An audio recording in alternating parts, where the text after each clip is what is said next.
couple of the Liverpool fans I know, and they were like, yeah, man, we win the game and 14 points clear. And I'm like, all right, no, I hear it still. We can win this one. I also said, I think when we always play Fulham, bro, there's always goals. I don't know what it is. They're just goals. No matter if we play them at home or away, there's just goals. I didn't expect us to kind of lose this one. I expected it to be a tight affair, and I expected, us to just like not nick it, but like just win it, but they still would score. I didn't expect them to score 3 goals. It was interesting. I see a lot of blame went around for the defense, midfielders, and obviously the forward line. So that's what I'm saying. I want to break it down. But can we just get you guys' overview first, and then we'll chop it up into little sections then. So Sav, over to you, my bro. What was your? I don't know how you reacted. We didn't even speak about the result. We just kind of just, you know what I mean? Just tried to forget about it, I guess. It's got on with the day, bro. It's performance wasn't good, man. It hasn't been good for a minute, so it's not. I wasn't shocked by any of this, bro. Like, I was only shocked by the scoreline, but not losing to them. I don't think the performances have been good for a while. And that's fine if people don't care about the performances, because you don't have to, because the main thing is the results. So it's all subjective, really. I do care about the performance, because at the end of the day, football's entertainment as well. And if I'm going to take my time out of the day to watch something, you know what I mean? I'd want to see the lads put the effort in and all that business. Don't get me wrong, I don't mean they can't have off days, because that's just usual. I think one of the biggest issues with yesterday's game was the fact that the whole back four had an off day at the same time. I don't think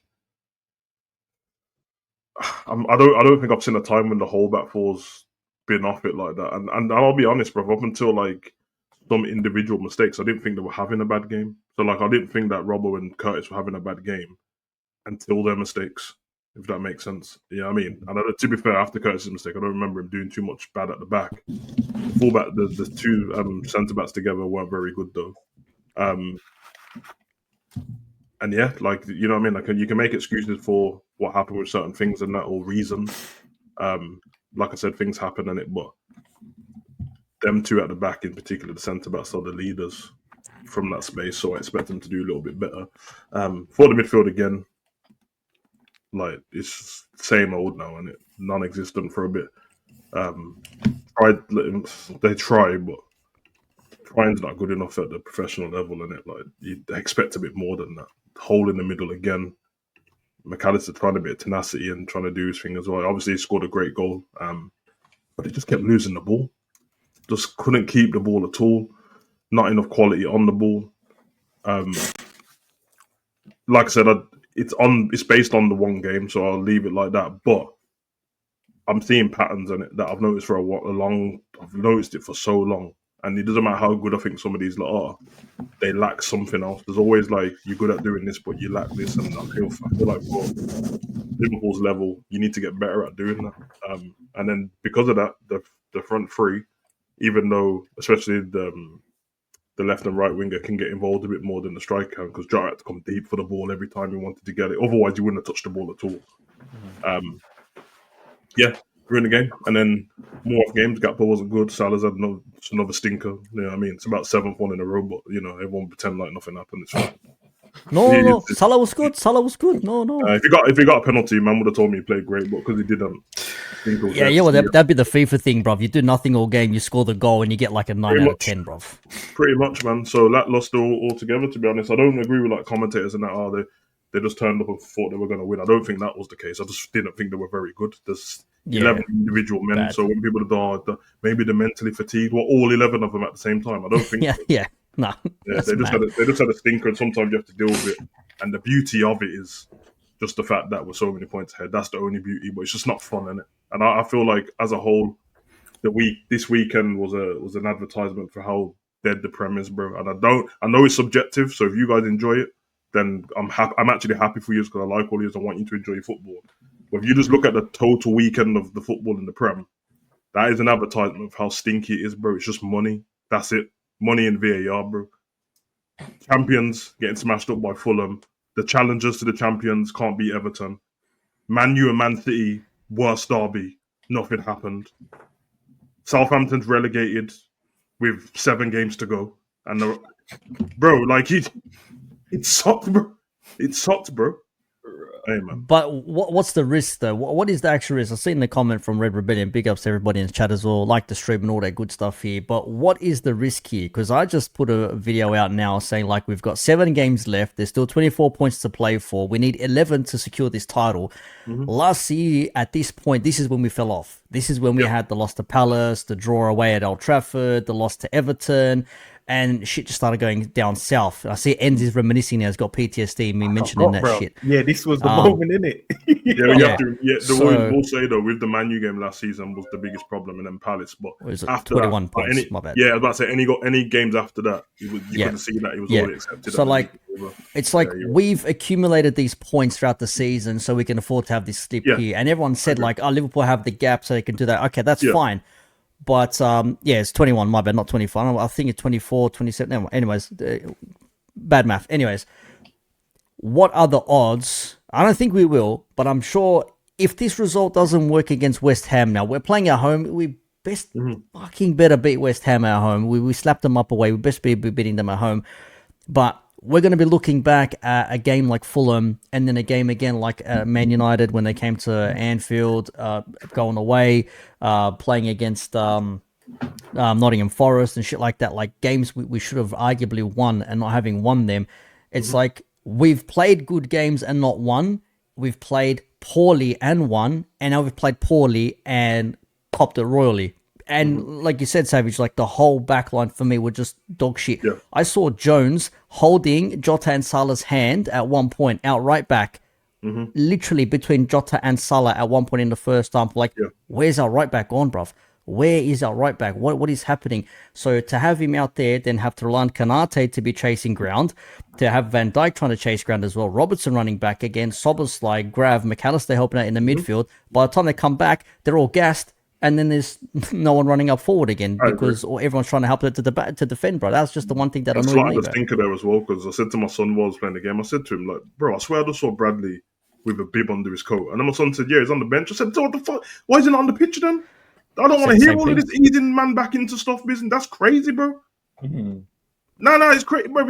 I'm not trying to hear any of this, bro. I agree, bro. My missus goes to dental work and that. Can't give me no blowjobs and that. Listen, just tell me you can't do it then. Don't tell me that, I'll kind of ease my way back into it and just suck the tip. Nah, let's do the whole thing, bro. What are you talking about? What was he doing? You saw how good Bradley was when he come on. Yeah, it was cracker. He got the assist, man. Got the assist straight away, direct, quick pace. One created the most chances bang, bang. as well within the game. He created the most chances from the Liverpool outfield players. Quasi, what are you telling me, bro? Big up to Mandem, man. Yeah. Thank you so much for having me. It's been a long time. Mandem, I wish you want to give these brethren contracts. Which ones? Quasi, tell me the overview and we will break it down. I apologize. I jumped the gun. Just the overview of what your thoughts are. We're gonna break it down. We'll break it down. The only great player on the team right now is Trent. If I was him, I'm not coming back. I'm injured till the end of the season. Oh my God. Virgil, this is all on Virgil and the manager, man. Leadership in the squad is gone. There's nobody out there trying to hold everybody together and say, people, let's get the job done. And then we go to the part. We go to Cancun. Right now, everybody's 1, 2, 3 Cancun right now. Just because we are 2 figures ahead of everybody. It's so unprofessional for a team like Liverpool, right? The league is, I won't say the league is not competitive like everybody said to be, maybe at the top, but there are 4 or 5 teams who are fighting for Europe for next year. Fulham, it's about to go to Europe again. It was the last time they were there when, I think that's when Uncle Roy was at Fulham, right? So yes, I would say maybe the traditional teams are not as good as they usually are, 1 or 2 of them, but we have to give respect to the other ones Forest is about to go to Champions League, possibly. We have to give them respect. The only thing with the subjective, like what my man Savage is saying, is in other leagues, you see the same teams go to Champions League or Europa every single year. This year, the English Premier League might send 2 or 3 teams to Europe that have never been there in decades. So is that competitive or not? But in terms of Liverpool as it is, it's embarrassing, it's unprofessional, and for the traveling fans and for the fans that goes to Anfield, they deserve much, much better than what we having right now. That's why I'm blaming the captain and the manager, because manager figured it out. This is not 2 games. This has been going on since January. This has been going on since January, and he needs to figure something out. That's why we get beat by PSG. That's why we get beat by Newcastle. My captain, Wagwan. ESPN just had an article a week ago, and I jumped on their neck saying it was only 1 game, and they were like, "Is Virgil on decline?" I said, "Bro, it was just 1 game. He had a bad game against Everton, and they said he's done." And 3 days later, I don't even know who Muniz is. I just saw this guy this half of the season, and he does you like that. Come on now, this is a mentality. I don't think they fatigue. Yes, PTSD, I agree. But I don't think it's fatigue. I think it's a lack of respect, lack of professionalism. Even if you fatigue and you want to win the league, you play hard. This one is lack of respect for the rest of the league, saying, we are done. Arsenal could never catch us. 1, 2, 3 Cancun. That's what I believe. And they need to fix it. It seems like a strategy thing. I don't know about tactics as such, but it feels like a strategy thing. Like, you're going into the final running, and depending on what team you are, whoever, usually you'll be like, "Oh, we've got this many cup finals left, or we got this kind of thing left to go." And it feels like they know that they've run out of steam before, and they know that like they've tripped up before. But also, they've never been this many points ahead at this point as well. So it's like a new thing, and it's almost like they've gone. We need to just calm everything down and just get through these games. We don't need to go. But it's actually killing us, bro. It's just killing us when we're watching the game, bro. But Sabe, check this out, right? The last time we won the league was with the leaders in the squad right now. So they have that same mentality that you're talking about. Yeah. You see what I mean? So it's like, brother. You saw the sideways passing yesterday. That didn't look like that was almost like we'll just get through these games, innit? Like, we're gonna win the league as long as we don't slip up and do all of this. So I don't know. It's one of those weird ones, bro. Like the side-to-side passing. I don't know, bro. I've not seen us do that in a while, bro. When I mean side-to-side, I'm talking about like just too much Ariana Grande, bro. Too much Ariana Grande side-to-side. It's a big tune, though, Nick. It's a big tune. All right. Yeah, but we can't use that excuse, man. If we are the big bad Liverpool, get the job done and then start losing the job, win the league and then start losing. Then lose games. I agree. Don't. Listen, I'm with both of you, bro, but I'm not even on this win the league and then lose games because them are still paying money to go and see their team. True, bro. I agree. Correct. But I don't subscribe to. This is our second loss in. I don't care. You're not supposed to lose in the first place. This is Liverpool, correct, right? We're not supposed to lose in the first place. So let's break it down. Don't give yourself an excuse because this is the first loss. Same thing with Virgil. You know, when he had a 1 bad game, I was like, "Hey, ESPN, get off my man's back." Guess what? Back to back. So how many losses do you want to get it? Let's break it down then, because yesterday I saw, obviously, from the reactions from our fan base, the reaction from just individual fans, and like in terms of content creators, online fans. I saw like, those little interviews as well about results on the street. When you're just going through YouTube, and I've seen some of these things, and I see like the midfield got blamed. I saw the defense getting blamed, and I saw the forward line getting blamed. Some more than others, which I'm like, I get it. You expect your expectation for other players in the team should be higher than others. If you like a Nunez, you wouldn't expect him to go and do certain things because you don't rate him as high as say a Mo Salah. But let's go to like the defense, boys.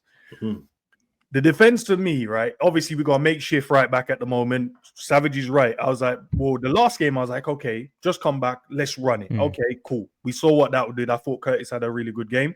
This one, I did expect Bradley to start, but even I said from my prediction, I said I would still run Curtis there because I felt like he had a good game. Let's see if we can do something with it. We saw Bradley come on and actually cook up the plays, got the assist, and then he created the most chances.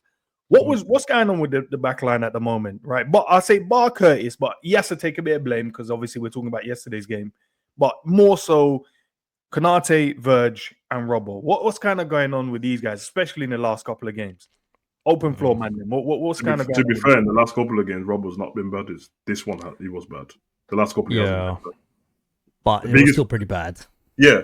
Yeah, the biggest issue is them two in the middle, man. Because I already know about Robert, bro. Like he's on the way out, bro. I already know, bro. And I said that before the game started. Like I don't understand.